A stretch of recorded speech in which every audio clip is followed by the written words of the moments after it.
Welcome to Dune Club Session 7. For this session, you should have read pages 371 through 447, which ends on the sentence, "Even the hawks could appreciate these facts." And I want to congratulate everyone for sticking with Dune Club. For all of you who are still around, you are my true Fremen warriors. Fuck yeah. Now let's get into the recap. Previously in Dune, House Atreides has fallen to House Harkonnen. Dr. Yui is dead, Duke Leto is dead, Duncan Idaho is dead, Thufir Hawat has been captured, Gurney Halleck has escaped the smugglers, and Paul and Jessica are on the run after the Sardaukar bust in on their meeting with the Imperial ecologist and Fremen leader Liat Kynes. They escape their captors by flying their thopter directly into a mother storm. In Session 7, we see Baron Harkonnen interact with his nephew, the Beast Raban, putting him once again in control of Arrakis, charging him to squeeze the desert planet. We also hear his plot to woo Thufir Hawat into becoming his new mentat and his order to execute Dr. Kynes for his involvement in aiding Paul and Jessica. Meanwhile, Gurney Halleck is discussing his options with Staban Tuick, the son of Esban Tuick, deciding to stay on Arrakis among the smugglers to exact his revenge against the Harkonnens. Paul and Jessica emerge from the storm and into the deep desert, crashing their thopter in the sand and letting a worm take care of the evidence of their escape. Now they must survive the wasteland on their own and cross a deadly expanse of sand to hopefully find the Fremen people and join with them. And finally, we witness the lonely death of Liat Kynes, killed by the very planet he loves. This session begins with a header that states, "What do you despise? By this you are truly known," from the Manual of Muad'Dib, which is an important question to ask yourself so you can understand the motivations behind your actions. Ask yourself what it is that you hate. So the Baron is still on Arrakis. He's wrapping things up. He hears reports from his new captain of the guard, Nefud, who informs him that Paul and Jessica were seen diving into a sandstorm and must certainly be dead, that they were attempting to flee to the Fremen with the help of Dr. Kynes, and that they have also captured Thufir Hawat. The Baron orders that the Imperial ecologist must die, but that it must look like an accident so the Emperor doesn't find out. Conversely, Thufir must be wooed by them, as the Baron needs a new mentat. After Nefud leaves to enact the Baron's orders, Vladimir's nephew Raban Harkonnen enters and is once again given control over Arrakis and is ordered to squeeze the planet for every cent that it's worth. He's told that 60 years of income from Arrakis could just barely pay them back for the outrageous cost of this attack, which the Emperor did not contribute to financially in any way, not even paying for the transport of the Sardaukar. And the most interesting and telling moments of this chapter is when Raban tries to warn his uncle about the Fremen, relating reports that they wiped out an entire Sardaukar force, that Raban feels like they have always underestimated the Fremen, and that the Baron has no idea what a problem they were for him when he ruled the planet before. To which the Baron shrugs off with disbelief, telling Raban to simply ignore them and that they are rabble. And now we see what the Baron truly despises. He despises the peasant class. This hatred is his number one motivating factor in every action that Vladimir takes. Everything he does is for accruing wealth and status. And as Jessica pointed out to Dr. Yui earlier, the Baron cannot forget that Leto is a cousin of royal blood, while the Harkonnen titles came out of the Chom pocketbook. For the Baron, killing Leto is a way to prove his superiority to all of the other snooty bitch-ass royal houses who are hating on his house, looking down on him, and like to take it even further, his ultimate plan to cement Harkonnen's superiority is to put Fade Ralutha on the imperial throne as the Emperor as the final fuck you to anyone who would dare question Harkonnen worthiness. Is there anything you despise? Is there anything I despise?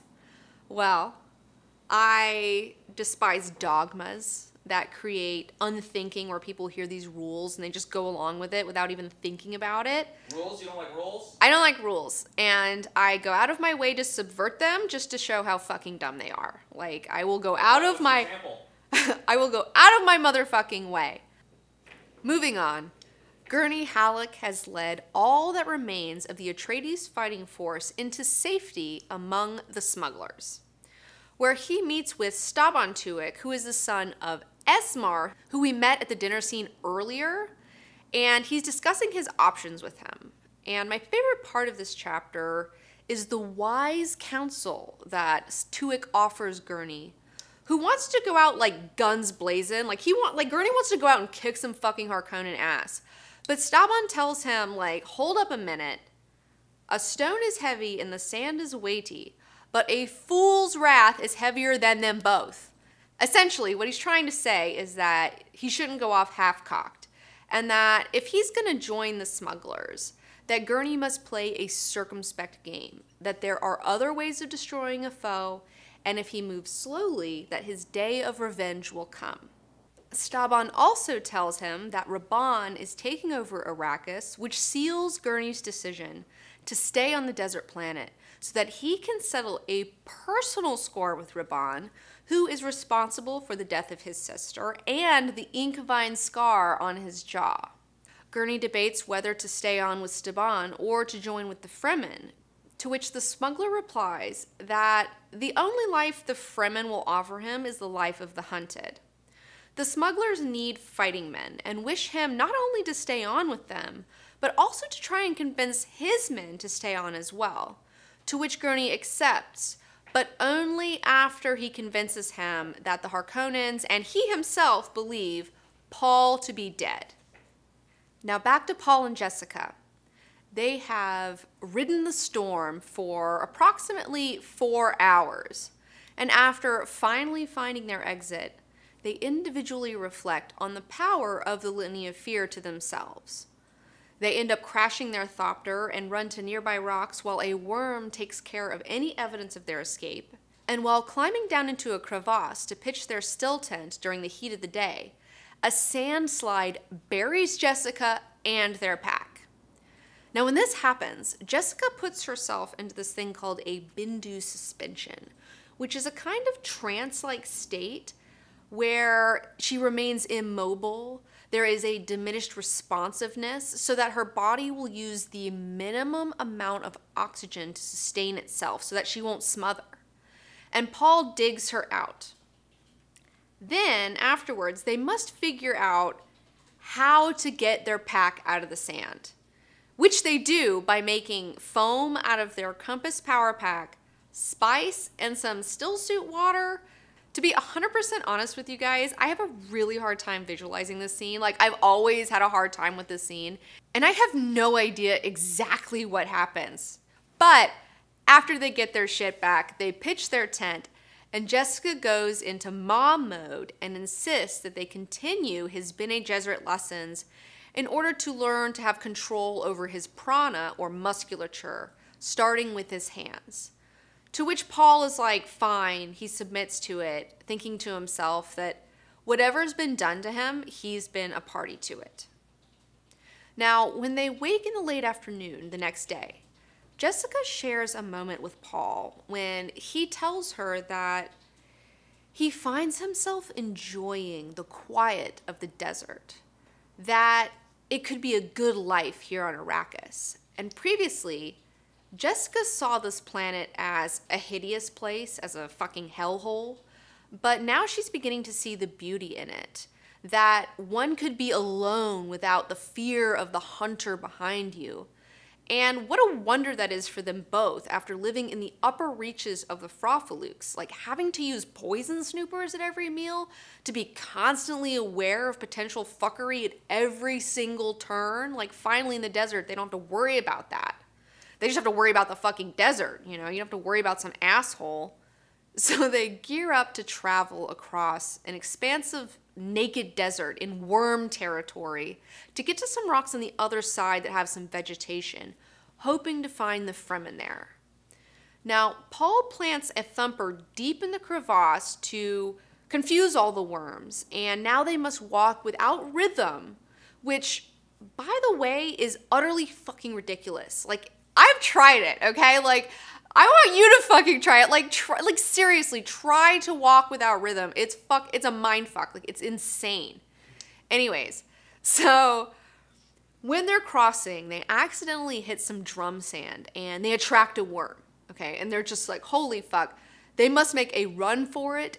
They barely make it to the rocks that they were shooting for. They get in this narrow hole and the worm is like right outside. Like, it is trying to get at them. They feel like the heat coming off of his breath. They smell the cinnamon on him. I mean, they see all of his fucking crysknife teeth. It's insane. But the worm leaves when another thumper is planted by persons unknown.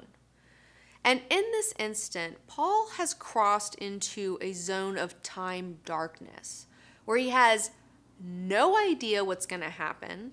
And climbing deeper into the rocks, they find this moonlit basin that is filled with cultivated plants. They're like, yes, we're on the right track. And they're getting ready to pitch their tent for the night when the Fremen catch Paul and Jessica unawares in a nexus of blind time. And finally, we end this session with the death of Liat Kynes. The Harkonnens have left Kynes, the planetary ecologist for Arrakis and the steward of this land, in the desert without a still suit, to die by inches at the impersonal hands of his beloved planet. While crawling over a pre-spice mass, clinging to the hope of being found by his Fremen people, Kynes becomes delirious and begins to hear the voice of his long-dead father lecturing him.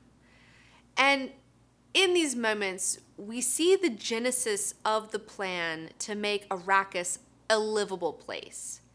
That their most important tool in this is human beings, cultivating ecological literacy among the native population, that Kynes and his father plan to do a thing never attempted before on any other entire planet, which is to use man as a constructive ecological force as opposed to man's natural state as a disease on the surface of the planet. And they plan to do this by using the native population that nobody in the Imperium gives a shit about and engineer them into their ecological force by twisting religion and law into one, creating obedience and bravery in an entire population so that they can work to gain control over just 3% of the energy surface of the planet as to tip it into a self-sustaining system. Kynes' father leaves him with a warning that it would be a total disaster if the Fremen were to fall into the hands of the hero. And as a pre-spice mass blows and takes Kynes' life, it occurs to Liat that the most persistent principles of the universe are accident and error. In other words, we all need to embrace the chaos, my babies. And that ends session 7. So that's it for session 7. For session 8, you need to read pages 448 through 520, which ends on the sentence, "She is my enemy." So now get all of your questions ready for our live Q&A on Twitch, which takes place on Sundays at 3 p.m. Pacific Standard Time.